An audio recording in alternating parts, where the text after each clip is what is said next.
You know, there's nothing like cracking that cellophane, pulling that record out. It just smells great.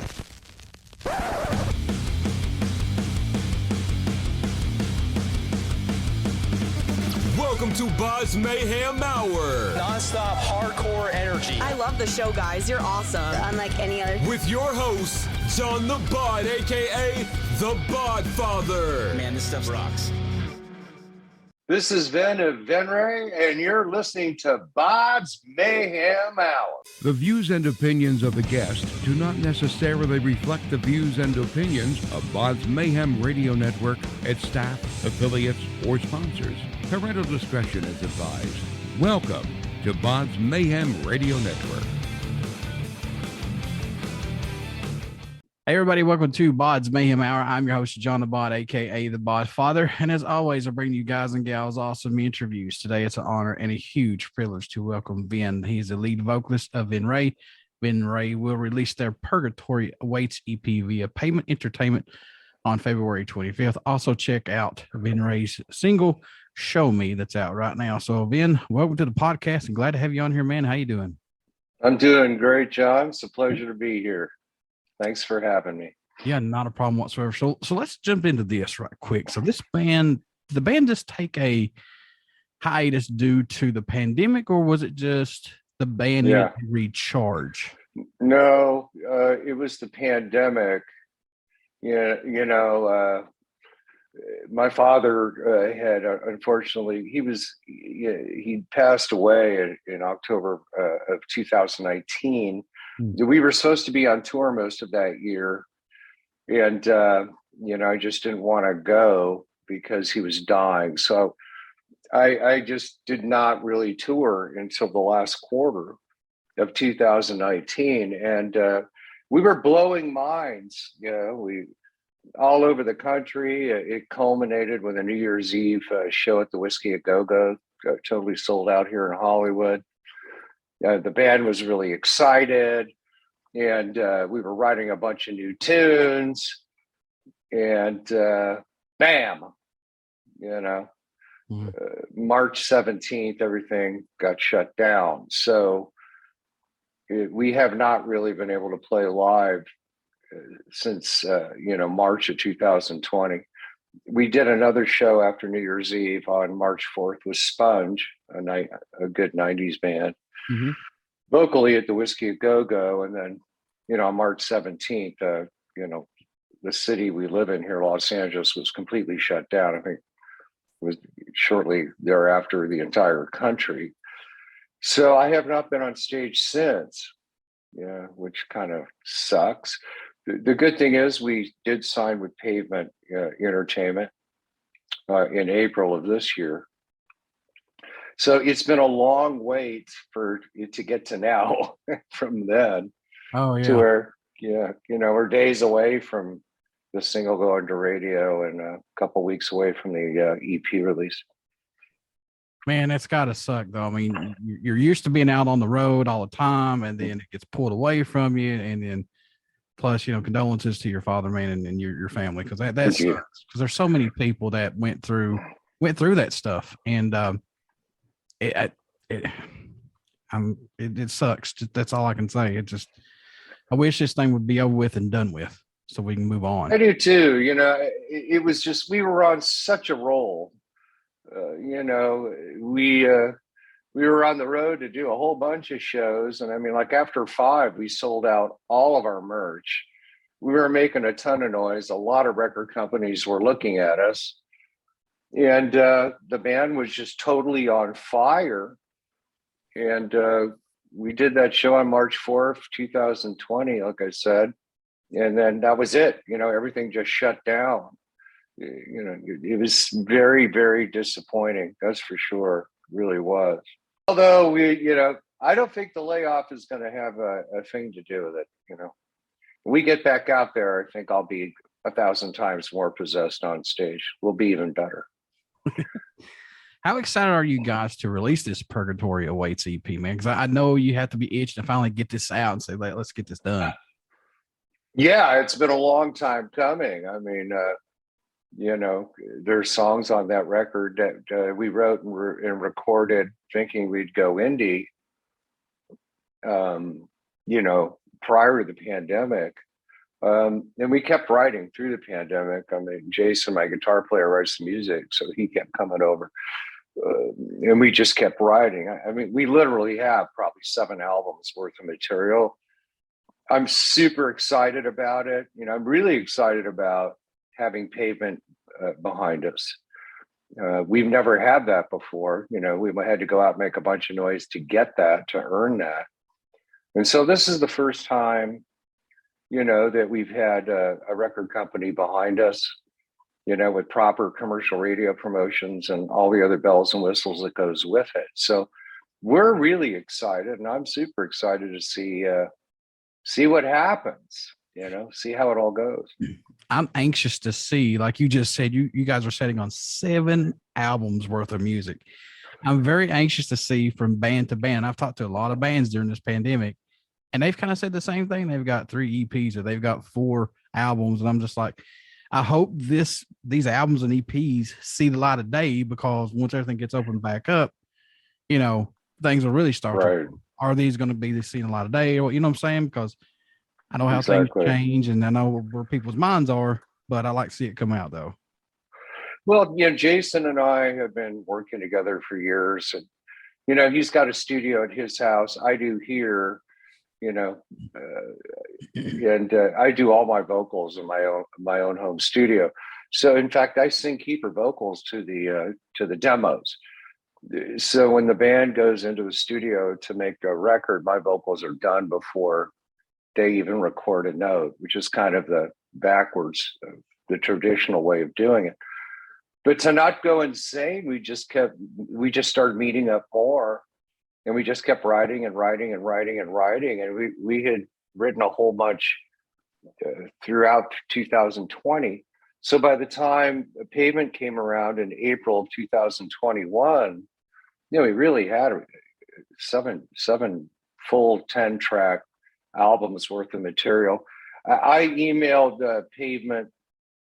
They thought an EP would be a good way to start. I sent the, you know, I picked what I thought were 9 of the best, and from that we pared it down to 6. Then writing this 6-track EP, has the band sound changed possibly any at all? Did it get heavier, or did it go forward in a different way, or no? I think it's just been a natural progression of the band. You know, we had kind of a bad thing and a great thing happen. Mm-hmm. There were 2 songs that we had released independently that the label wanted on the album. So we had to record 4 more. And my original drummer is French, Victor Singer, who's amazing. Yeah, I think he's 27 now, or maybe, yeah, I think he just turned 27. But, you know, my rhythm section was very young when I brought in this new rhythm section about 3 or 4 years ago. They were like, you know, early mid-20s. The kid's as good as Dave Grohl was at that age. So the problem was France in the European Union wouldn't let any of their citizens leave the country. Mm-hmm. And all the studios there were closed. We couldn't even go into a studio to do the tracks. So I'm friends with Stephen Perkins from Jane's Addiction, and he really dug the music. So actually, Stephen Perkins from Jane's Addiction drummed the other 4 songs. You know, that's what happened. Yep. So did it get heavier? You know, no, I don't think it got heavier, although, you know, Victor's going to have to hit a little bit harder, I think. When we go out there and do it live, their styles are a little bit different, but not that different. You know, and you got a guy like Perkins, who I think is one of the top 3 rock drummers out there. Mm. You know, there was one song that lent itself to kind of this tribal beat. But I, you know, what can you say? Okay, your drummer can't come over here. What are we going to do? Oh, okay. Jane's Addiction's drummer, Stephen Perkins, drums, you know, 4 of the 6 songs. So, yeah, you know, we've always been kind of heavy. and we do, throw in a pretty ballad. So I don't think we got heavier. I just think we got,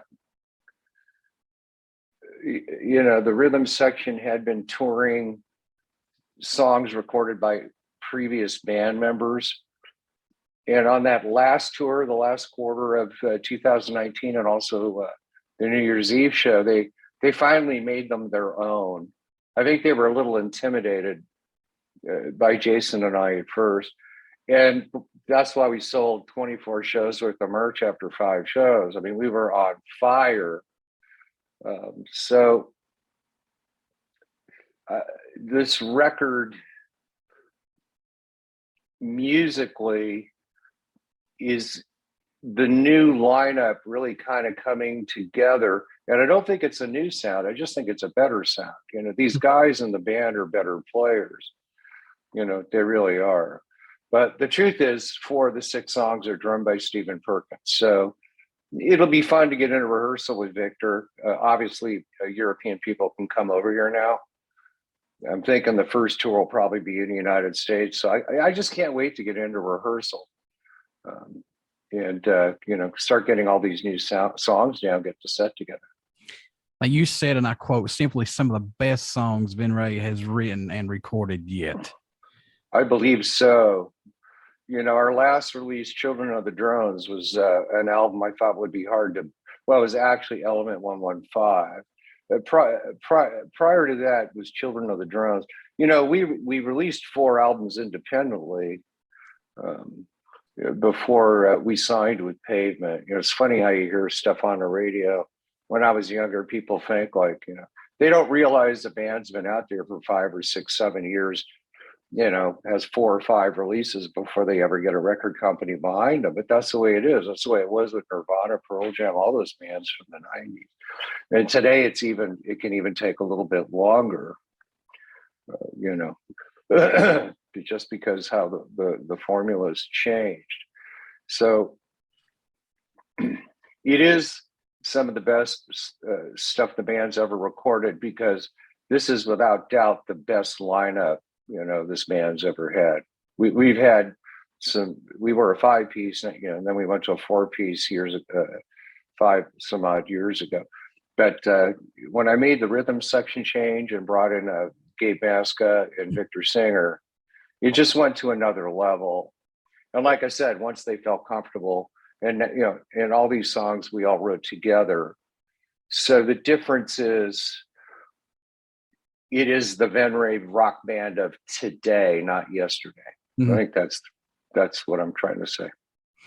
It's like when Pantera released Vulgar Display of Power, and everybody's like, "Oh, that's the best debut album ever." Like, no, they've got more prior before this, folks. This is, go look.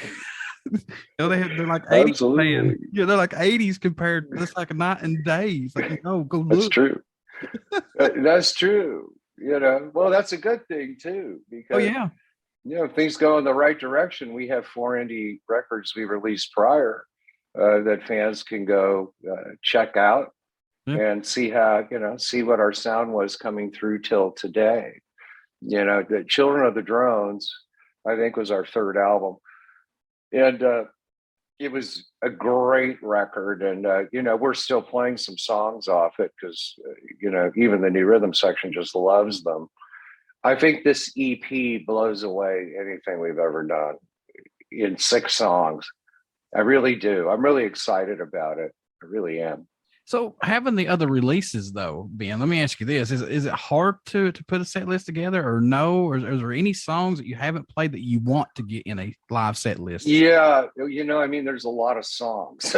You know what I mean? Sure. There's a lot of songs we could play that we haven't recorded or released that we could work out and play live too. It's going to be really interesting. I can't wait. We just got to, it's going to be mid 3rd week of March before we know who we're really touring with, and whether it's going to be a 30-minute set or a 45-minute set. I just don't know. I mean, we were offered some major tours overseas, but it doesn't look like those are going to happen now. I mean, Aerosmith just canceled their entire summer tour overseas, and the COVID situations and restrictions make it pretty tough to tour there.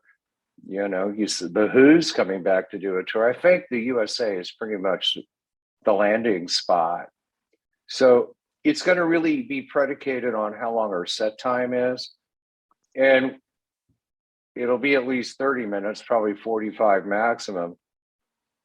It's going to be interesting to decide what song selections we're going to make, because I'd like to play a whole lot of different stuff that I think if we break and become big enough to headline at some point, then we can do it for, 60 to 90 minutes. Yeah. There's some earlier things that would be great with this new lineup that I'd love to bring back.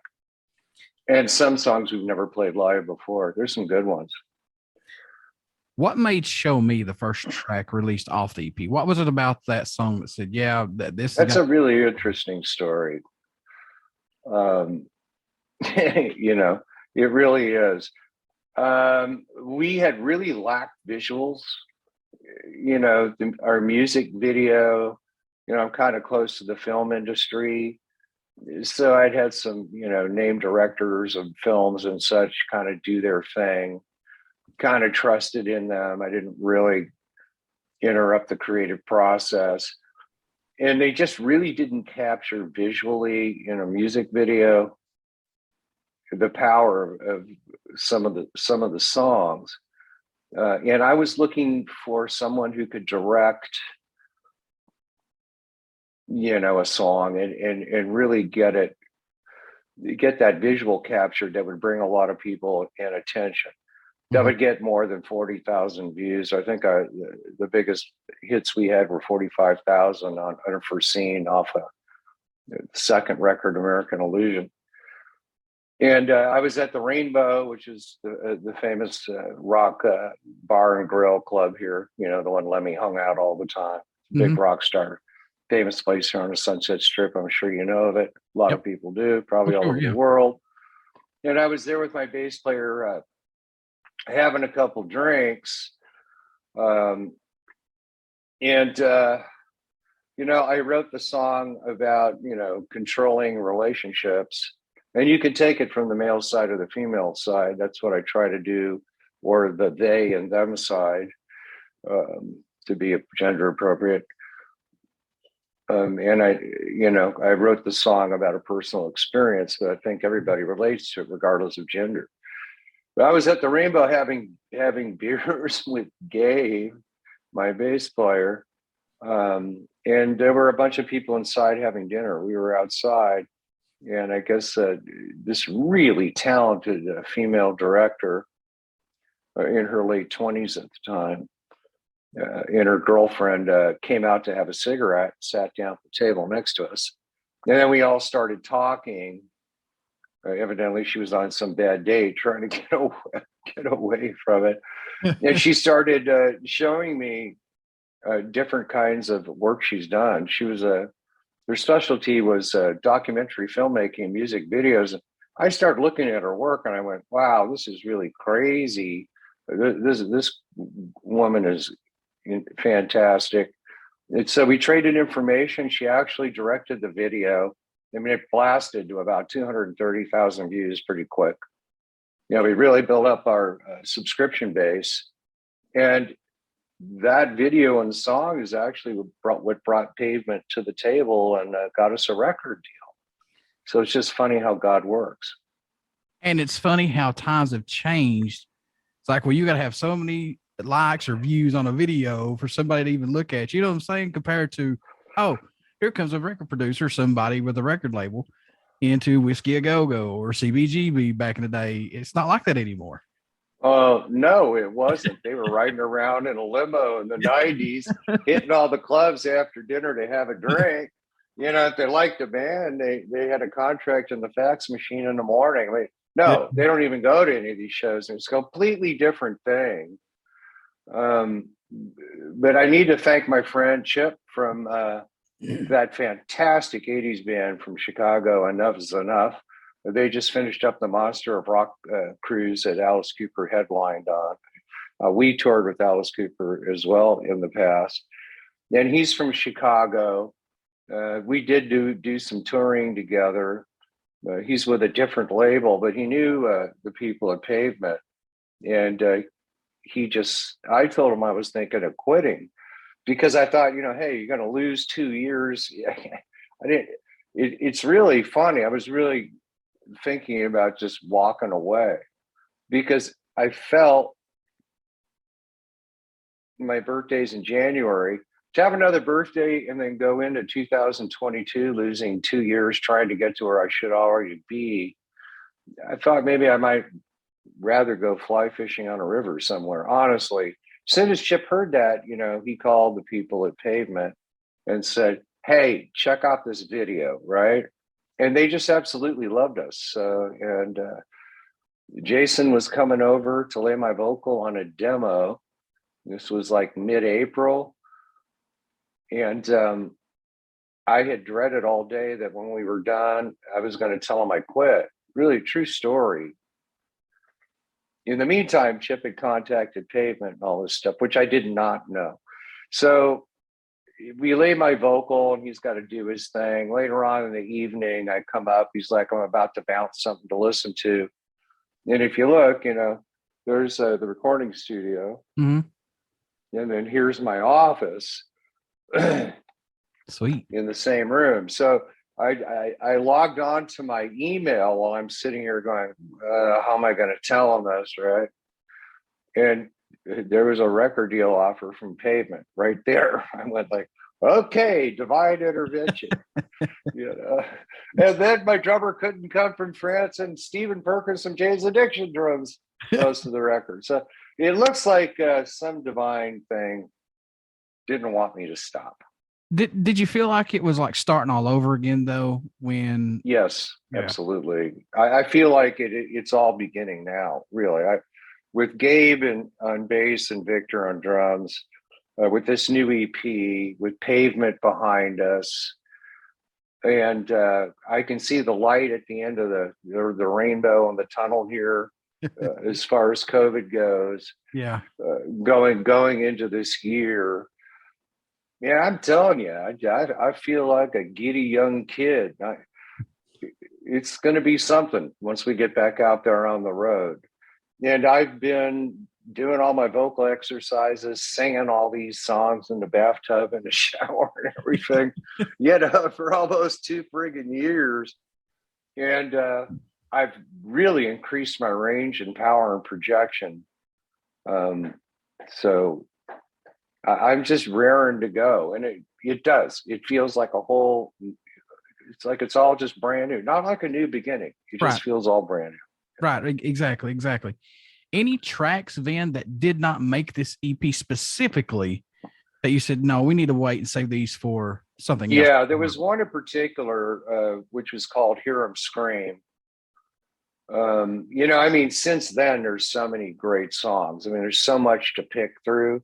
Mm-hmm. We keep writing and writing, although, we have so much material that, I think probably for 3 to 5 years, when we need to make another album, we've got the stuff already. We don't have to write it. We just got to go record it, which is a nice thing to have in the bank. But there was a 7th song called Hear 'Em Scream. And they said, hey, you can put it on there if you wanted to. And I figured, you know what, I'm going to hold that back. Because things work out really well. We go in and record the LP, then we'll record that then. I just wanted to keep it to 6. It's a good one, Hear 'Em Scream. But you'll hear it eventually, hopefully. Any tracks standing out more to you than you right now on this EP? I know these are your babies, and I know that changes every time that, when you listen to it, which one do you like more? But do you have my favorite song is Gin Fizz. And I wrote it about experiences in my life and people I loved, most of whom are not here with us anymore. It's the most ballady song on the album. I think it might be the biggest radio hit on the album. A lot of times the first single to radio is not the biggest hit, although that's my favorite song for every single reason there could be. What it's about, what I wrote it about, how I feel about it when I hear it or sing it. the music, the lyrics, just everything about it. I think it's a gem, which I believe is the third track on the EP.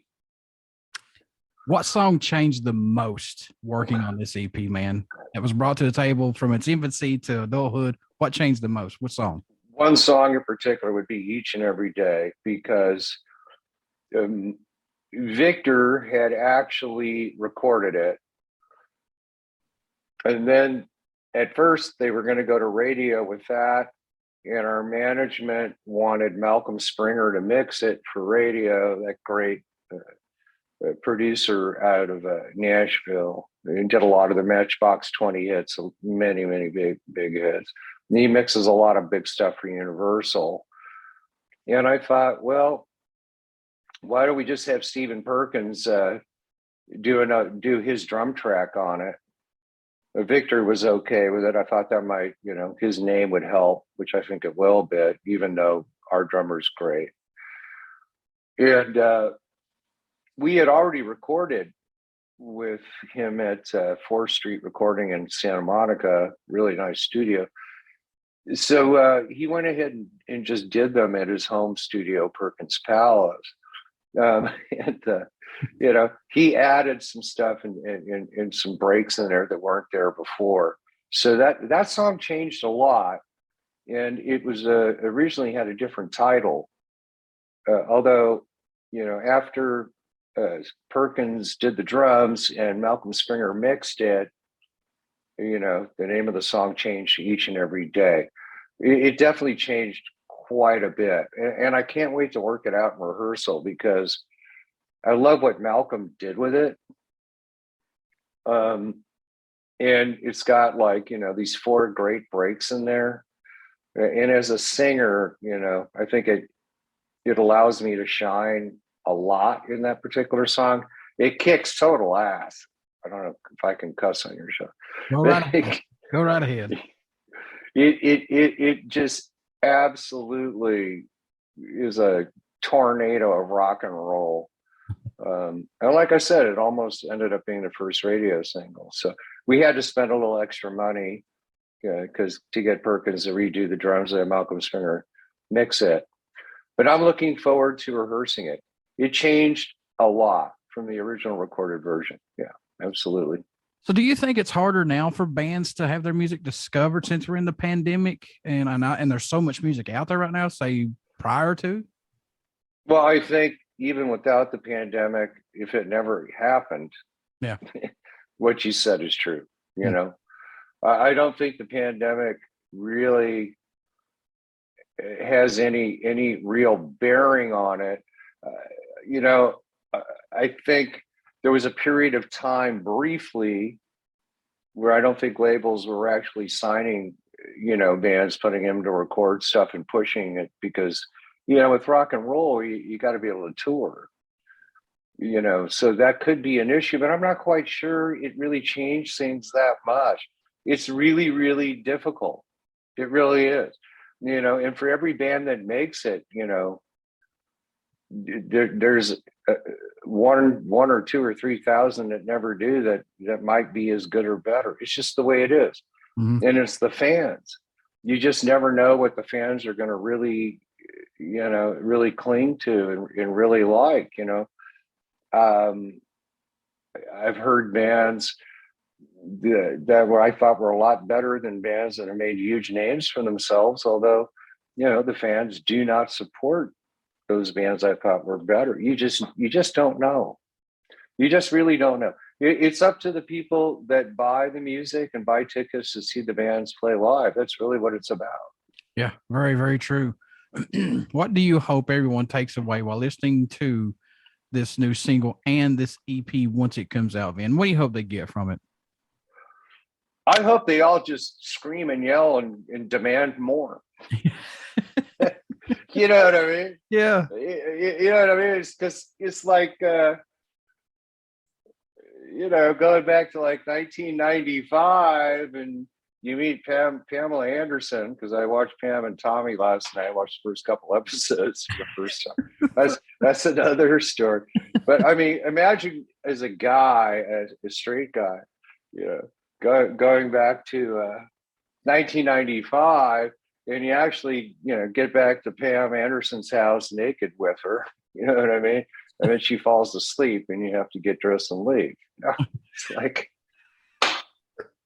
that's how I equate it. It's like, wow, she's naked, and I want to make love to her, but where's that opportunity? Meaning, we want more. Yeah. That's the best way to equate it, Well, that's a good scenario there.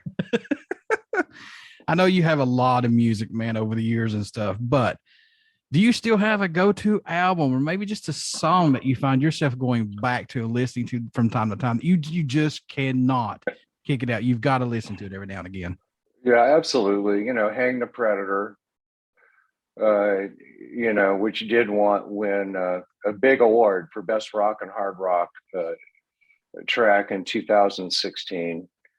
It will never stop playing it live.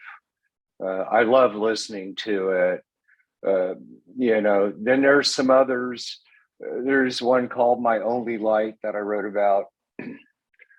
I kind of spun the song off from a letter I read by General Joshua Chamberlain to his wife, pinned down, face in the mud, with a candlelight with musket balls and, grape shot flying over his troops.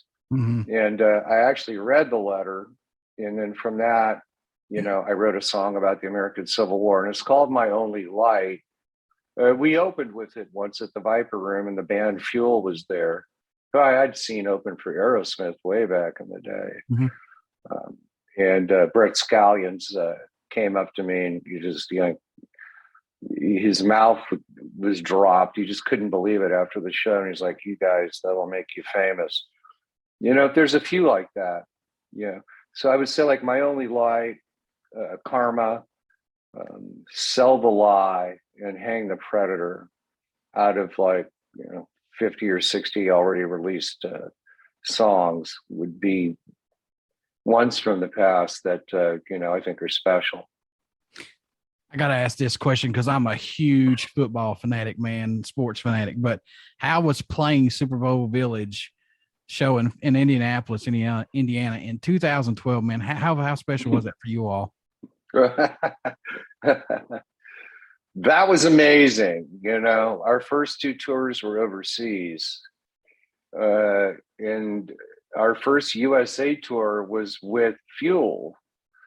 And we got paid by the NFL on that tour to play the Super Bowl Village show. I think it was like 73,000 people. Good Lord. And it was cold and windy. Our opening act was the Indianapolis Colts cheerleaders. Went out there and did a 20-minute routine. The crazy thing about it was we were doing a 35-minute set, but the NFL wanted us to play 60 minutes, right? So wow. We got hit with that literally about 4 hours before we loaded in. So we had to add all these songs to the set that the band had not played in well over a year. Man. So I think my everybody, the bass player had come into the band. Melvin Brandon Jr. was from the Dan Reed Network, was our original bass player. And right before we did our first tour, Dan Reed wanted to get back together. And then we brought in my guitar player's childhood friend, Michael Bradford.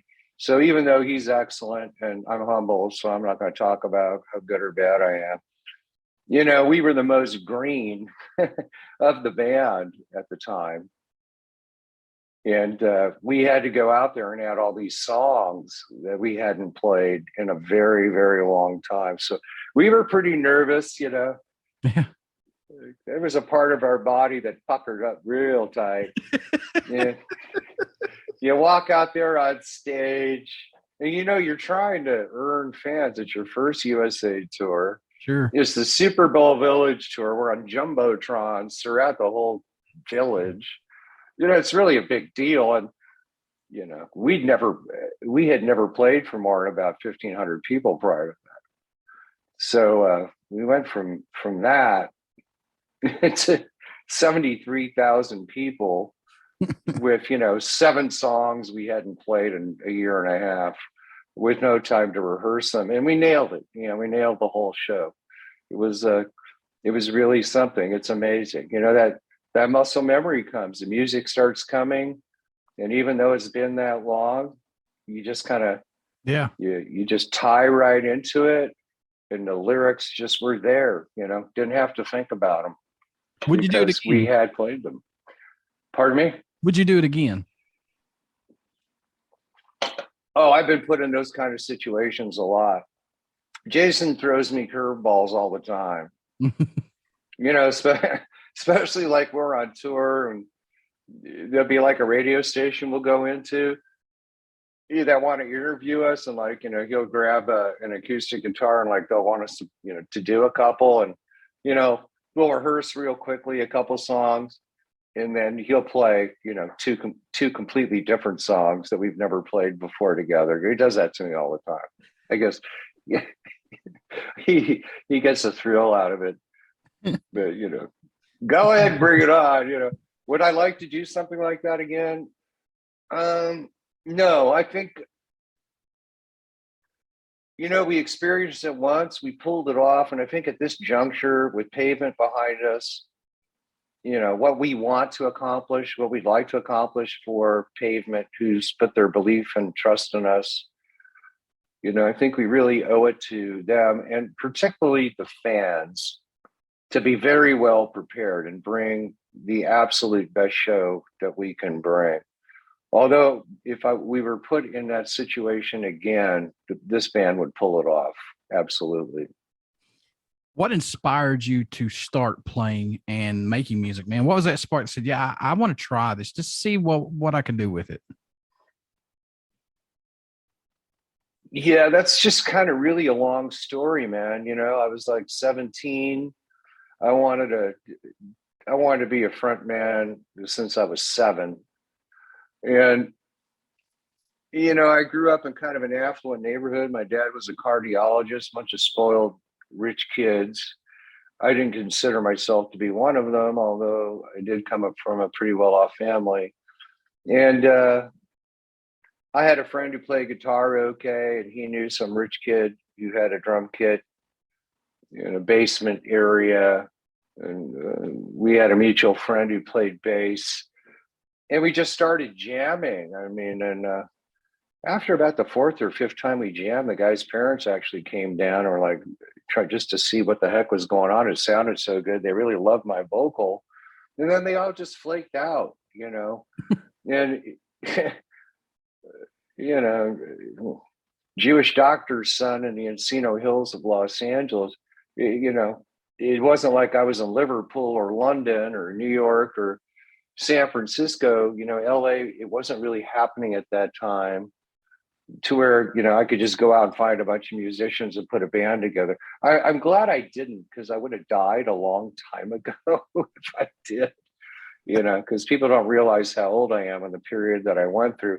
I would have never made it to 30 if we would have broke in my early 20s, not from the excesses of what was going on in the early and mid 70s, which I lived through, So I think God gave it to me later on.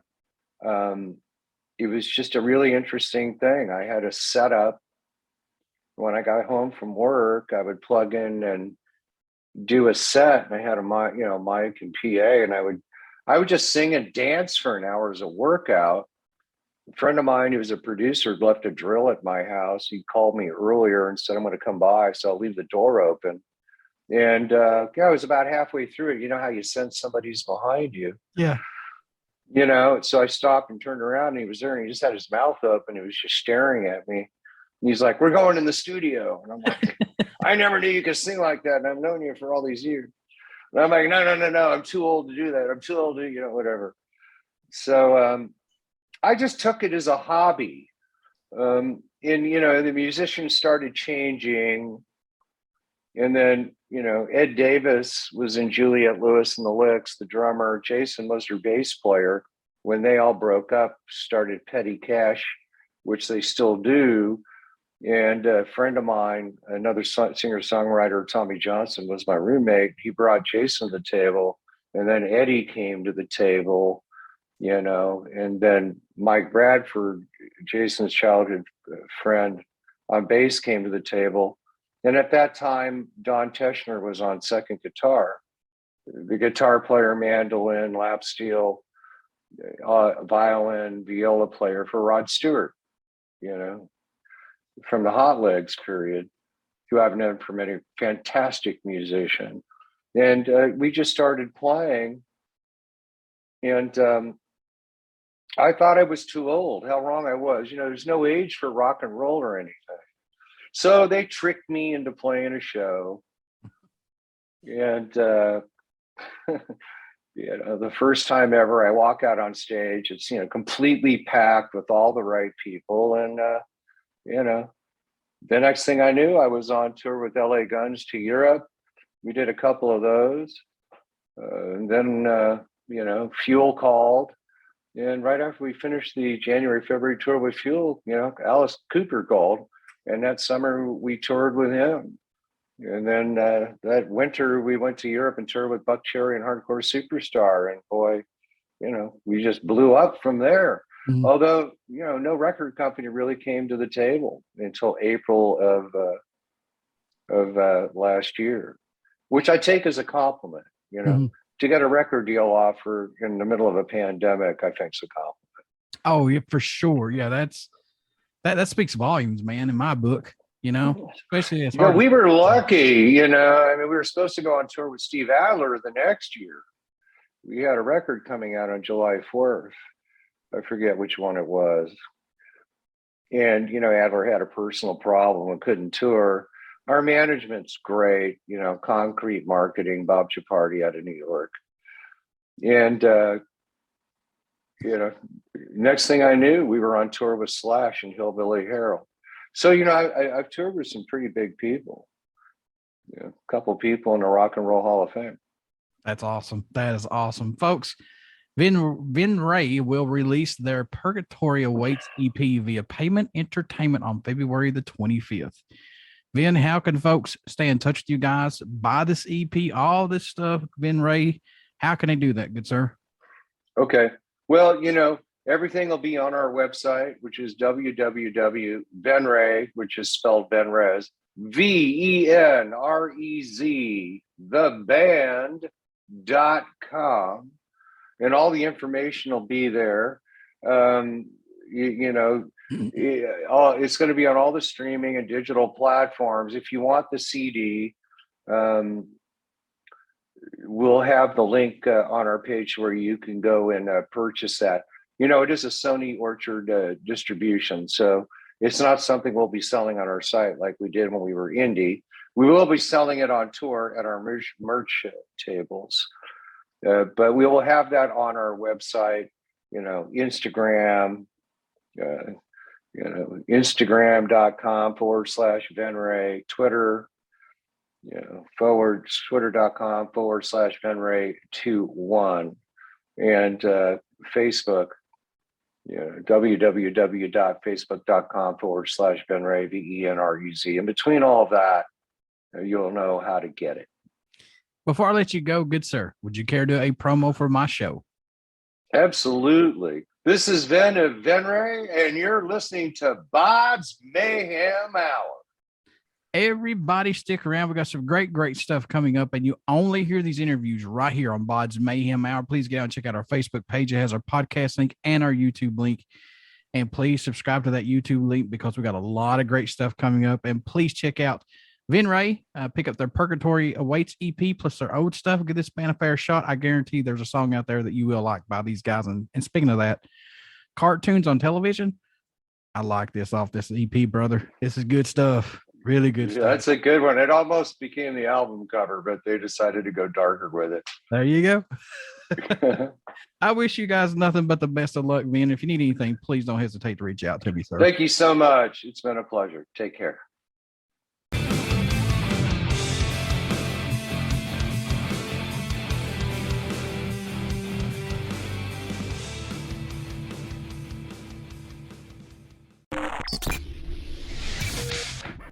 You're listening to BODS Mayhem Hour.